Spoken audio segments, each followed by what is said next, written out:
Hi boys, so we're back to discussing our genetic crosses and we're going to look at some questions we're going to do and just a quick review of what we know already. So we know a gene is a small section of DNA. We know that an allele then is an alternate form of that gene. So if our gene was for the shape of an eye, then we might have a square eye or a round eye being the alleles. So gamete we know is a sex cell. We know that it can fuse with another sex cell to create a zygote. We know that homozygous alleles are the same. And we know that heterozygous alleles are different. We know that the dominant one is always expressed in the heterozygous condition. So it's the one that's kind of in charge. And then we have the recessive gene that's only expressed when it's in the homozygous condition. So it's usually masked and we're carriers of those usually. Then we went on and said the phenotype is what you're physically going to look like. So I'm always going to use words to describe that, like black hair, blonde hair, blue eyes, brown eyes. And then we have our genotype, which is our genetic makeup. So we usually can't see that. They're the genes that we have.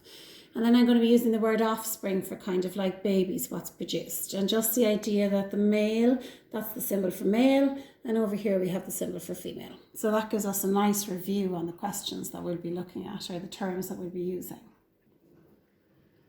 So boys, hopefully you have your handout that I given you last week that we were kind of finishing up. So we were looking at genetic crosses on chapter 17 of the books, if you're using that for reference. So I've already gone through what these meanings are at the start, so you can fill them in as you go along, maybe on the first page. And you can also in your own time fill in the second page as well. We've looked at genotype, phenotype, dominant and recessive, and they're nice examples of characteristics that are dominant and recessive. So boys, that brings us to our third page, and we're going to look at actually doing some genetic diagrams now, which I'd mentioned maybe on an earlier post on this. So we're going to look at our first question on crosses, and our first one I've mentioned is homozygous parents, but we're going to look to see what it says. So it says, we're going to look at the idea of guinea pigs, and it says coat colour is determined by a pair of alleles. And here it's telling us about the parent. Now, it's calling it a true breed black guinea pig, and the word true breed is another word for homozygous, meaning that its alleles are the same. So if I'm looking back on my notes again, and here I have the word homozygous on my notes or on my grid, you'll notice that I've put back in there that homozygous, another word for homozygous is true breed, or you will hear them say true breeding. And it just means that whatever alleles they're talking about, that they're the same. So it's another term for homozygous, so it won't confuse you. So here it's telling me that a true breed black guinea pig was crossed with a white guinea pig.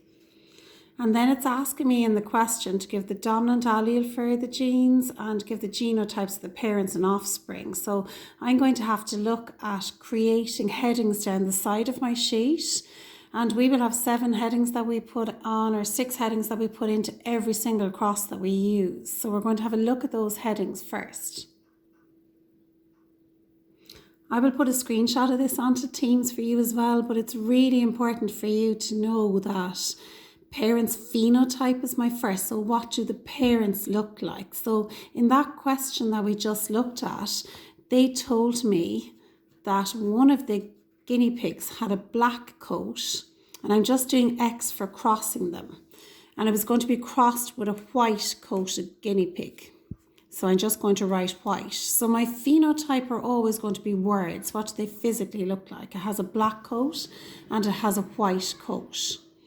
If we look at some of the other headings as we go down along then, they're saying give the genotype of that parent. Now, they told me that it was black and that it was true breeding or homozygous. So homozygous meant the same alleles. So for it to be black, and they said black was dominant, I'm going to give it 2 big B's because it got one from its mom and dad. And for it to be white, which is its recessive trait, the only way it could have been white is if it had 2 recessive alleles. And recessive alleles always get small letters. And I wouldn't use W because we always use the same letter, and we use the letter of the dominant trait. So 2 capital B's and 2 lowercase b's or small b's in that case.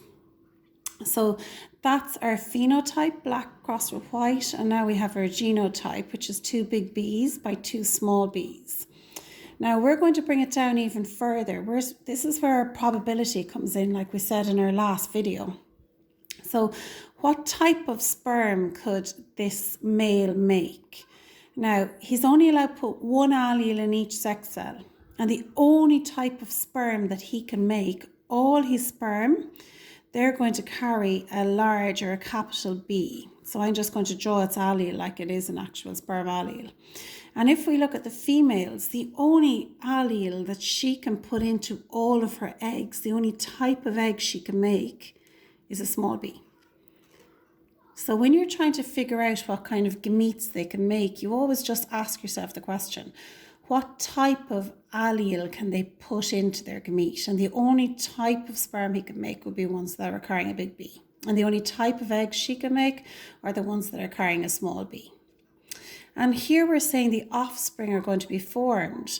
So they're going to be formed when a sperm fertilizes an egg. And I just use that kind of line to show that they're fertilizing. So if that sperm enters this egg, the zygote it's going to make is going to have a big B and a small b. So that's going to be the offspring's genotype, what its genes are going to look like. And then what's it physically going to look like? What kind of coat is this guinea pig going to have? It's going to have a black coat. So it's going to have a black coat. That's the only thing it's ever going to look like. Although it is carrying a hidden recessive gene for white, it will never be expressed because it's a recessive trait. So the ratio that all of this guinea pig's offspring, 100% of them, and given the ratio and percentage, are going to be black coated. So every guinea pig that this black coated male and white coated female are going to produce will always have a black coat. So they're 100% going to have a black coat. They have a hidden allele in there, but it's not going to be expressed. So that's my answer for the first question. And I'm looking back at my headings. I'm saying my first heading will always be parents' phenotype. What do they look like? The parents' genotype. What genes or alleles are they carrying? What gametes can they make? That's the probability question. And then their offspring genotype. What will happen if this sperm fertilizes this egg? And the phenotype, what will they always look like? They'll always have a black coat, so it's 100%. So I would really be learning those 6 headings. Sometimes I put in just the odd time, I might put in here the idea that they have 2 alleles always in parents, that they've only 1 allele in a gamete, and that you always have 2 alleles in the offspring as well. So remember that. You can see I have 2 alleles here for parents. I've only 1 for a gamete, and I've 2 again for offspring, because we know the cells divide by meiosis here. So that's my first answer to my first question. So boys, the next question I'm looking at is the question 3. So I'm just going to read it with you. It says, in guinea pigs, the coat type is determined by 1 pair of allelic genes.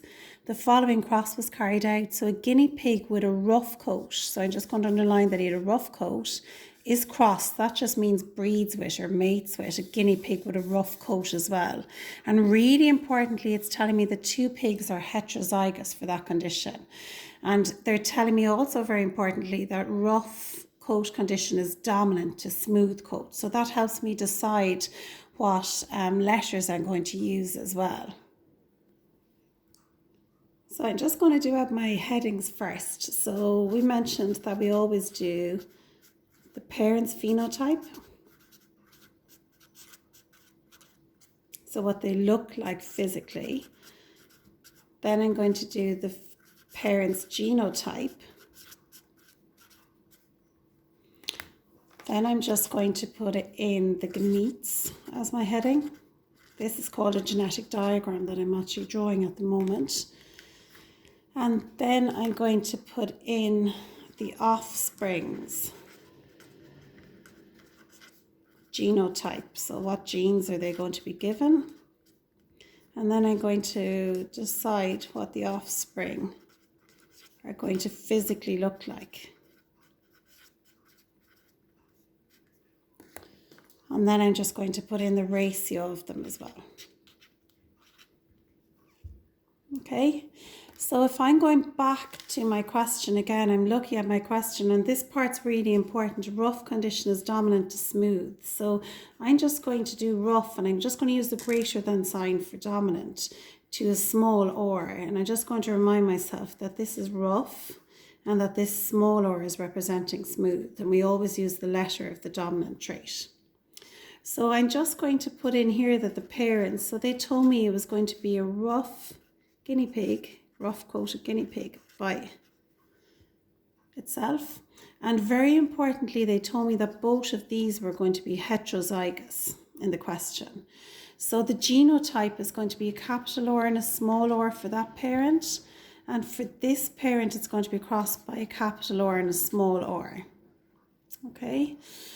Now, we're going to actually do like a sample space called a Punnett square for this, because they have a variety of gametes they could make. So this parent, I always take the first one as being male. So I'm just going to use the first one as being male and the second parent as being female. I'm only guessing that. So the type of sperm that this male could make, well, some of his sperm, 50%, are going to have the rough allele in them. And the other 50% are going to have the smooth allele in them. So I've just done their possible gametes for the male. And for the female, her eggs, half of her eggs are going to carry the dominant allele, and half of her eggs are going to carry the recessive allele. I would always put my gametes in circles, whether I'm drawing them as sperm or egg. Now, just like in a sample space in maths, and just like probability, I just have two options by two. So I'm going to draw it out. We call this a Punnett square in biology.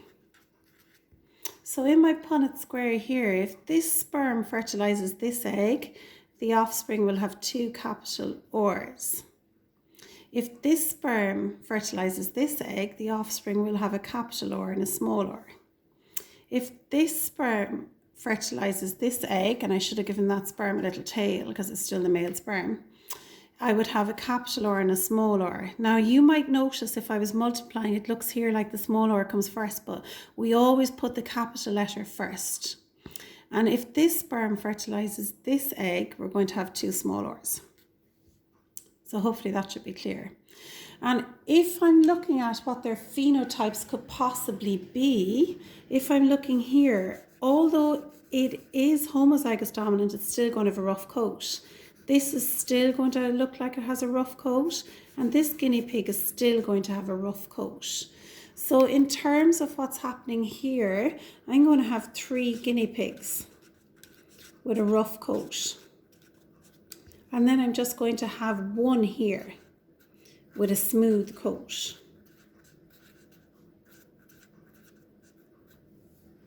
So my ratio is 3:1, which is 75% is to 25%. So you can see I'm doing my ratio in numbers and percentages as well. So a little bit more of a complicated cross because we had a little bit of a difference in kind of the sperm and egg that could be made. So in this monohybrid cross, which is 1 trait, so I'm just going to write that here as well as I'm mentioning new words. A monohybrid cross, I suppose a hybrid is a new type of offspring we're creating, and we know that mono means 1. So we're only dealing with 1 trait here, which was whether its coat is going to be smooth or rough. We will later deal with dihybrid, which will be 2 traits, but I'm only doing whether it was a rough or smooth coat here. So we started off with the parents' phenotype, what they looked like. So they had rough coats, and I just put in to help myself that they were heterozygous for rough coat. And that made it easier then when I was writing their genotype. So they had a capital R and a small r each, the male and the female. And then we looked at what kind of sperm this male could make. So half his sperm are going to be capital R and half are going to be small r. And over here, what kind of eggs she could make, capital R and a small r. And then I used a sample space, which in biology we call a Punnett square, not looking like much of a square for me really. And here we had this sperm fertilizing this egg, which was 2 capital R's, and we had this sperm fertilizing this egg, which was a capital R and small r. Or we could have had this sperm fertilizing this egg, capital or small r, and then we could have had this sperm fertilizing this egg, 2 small r's. So they had a 3:1 chance of having a rough coated versus a smooth coat. And I wrote it as numbers and percentage. It doesn't really matter what you do. The 3 down here is just for the page number. So we've 2 questions dealt with, question 2 and 3 of monohybrid traits. So I'm going to set you up in a moment with a question for you maybe to do for me to see how you're getting on. So boys, I'm setting you this challenge to have a look at this afternoon. So I'm asking you a question. There's 2 parts to it. So this is probably the easier section. So it says, in humans, normal skin is dominant to albinism. And I've given you the letters that you need. And it says, show by diagrams, they're the 6 headings we've spoken about, how 2 parents with normal skin colour can have an albino child. So have a go at that. And then the second one says, and it's a bit more challenging, an albino man has a daughter with normal skin colour. The daughter marries another albino man. Show by diagrams, they're your 6 headings, the percentage chance of their child having a normal skin colour. So we'll put solutions up in Teams in a while. Thanks.